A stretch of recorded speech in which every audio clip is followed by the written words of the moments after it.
Welcome everybody to Funeral Nation episode 178. I'm Ryan Thogmartin. That is Jeff, the Funeral Commander Harbison. And this is the funeral profession's only weekly news show. We are it. We are the news.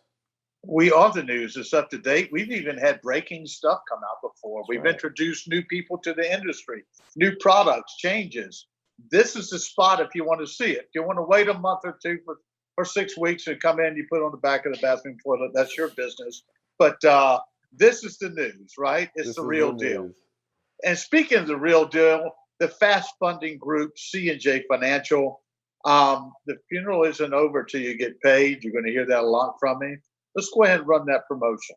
C&J Financial and CFS are excited to announce a powerful yet simple solution to help thousands of funeral homes and families with the challenges that life insurance assignments can bring. Insurance companies are often a hassle to deal with, and claims can take weeks or months before payment is received. If you're tired of the hassle and cash flow delay in processing insurance death claims, C&J's Fast Funding program can help. With the new seamless integration between the two companies, CFS client families can submit preliminary insurance information to your firm through your website prior to the arrangement conference. The final assignment information is sent to C&J via the Insurance Assignment tab in your website management console. Once the claim is submitted, C&J will verify the benefits, and as soon as verification is obtained, payment is made to your firm, usually within 24 to 48 hours. C&J and CFS are committed to simplifying the lives of funeral directors so you can focus your time serving families. Well, Mr. Commander, we had 2 weeks ago some breaking news that you're now part of the C&J team. So these promos just got a little bit more personal for you. It is. And you know what's fantastic is the power of social media. LinkedIn, to all the folks, thank you for congratulating me and all the interaction we have. But speaking of social media, Jamie has his own social media stardom with four boys. You put that out this morning. Will you share out about Motivation Monday?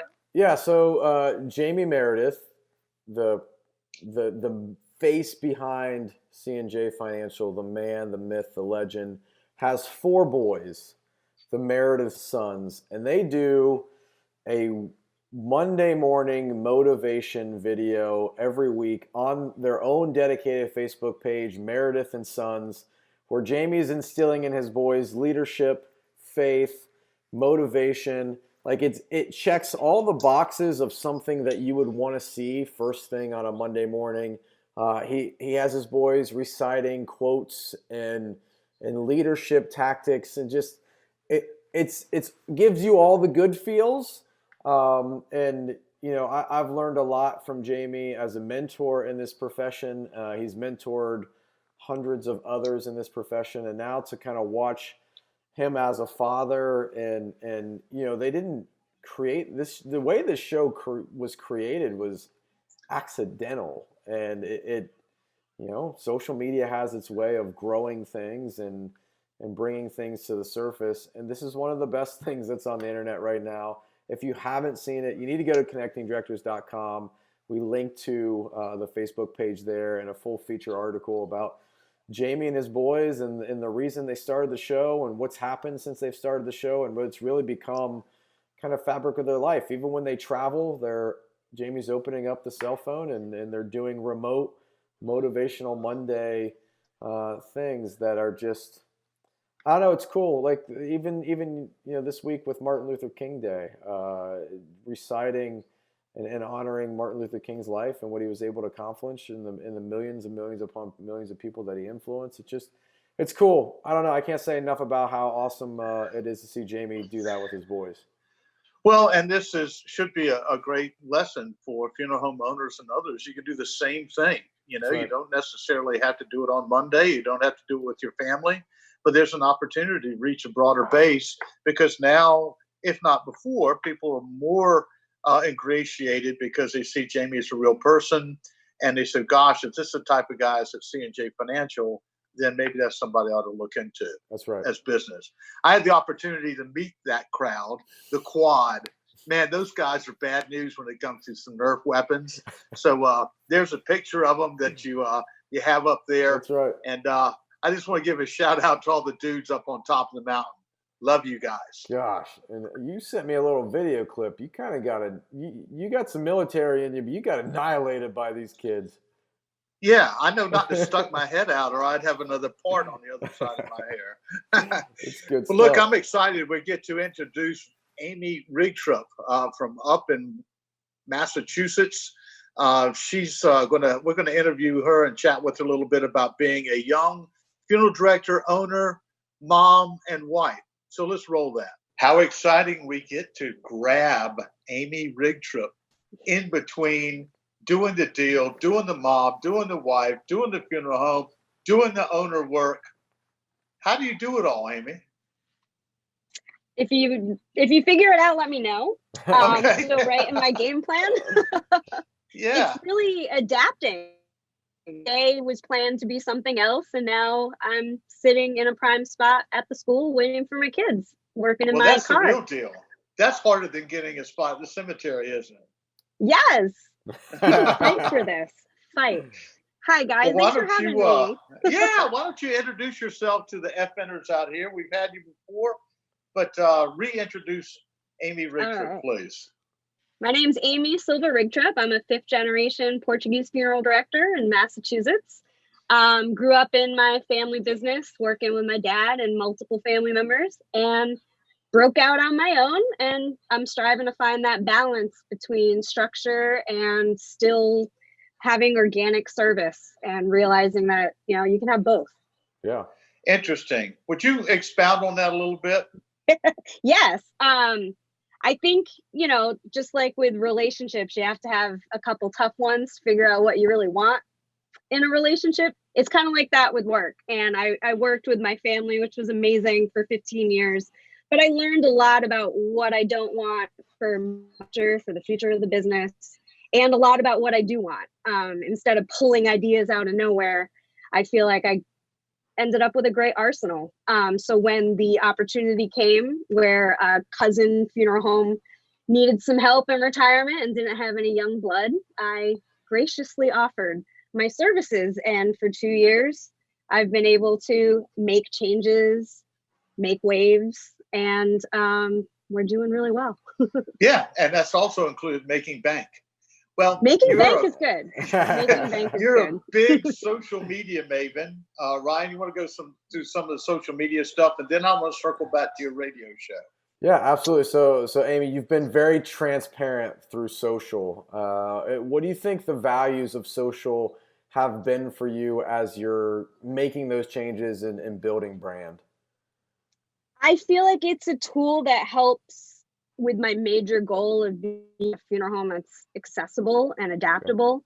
And just, throwing out obituaries of strangers to people isn't going to get you followers. But engaging and having conversation, supporting the community, being transparent, being vulnerable, talking about grief, letting people know that they can reach out to us and we're not robots. I feel like social media is that glue that kind of connects you to the community in an industry where we're stereotyped into a box. Yeah. Right. Go ahead. I'm sorry. What's one of the things that you've done that's been outside the box that you think's been the most valuable for your brand through social? My favorite was your idea with the Pie Day. Oh, yeah. Where I really loved the Boys and Girls Clubs. I was a club kid growing up. So we picked that as our charity, and we had people vote for their favorite funeral director to receive a pie in the face. And then we all got to campaign against ourselves being voted.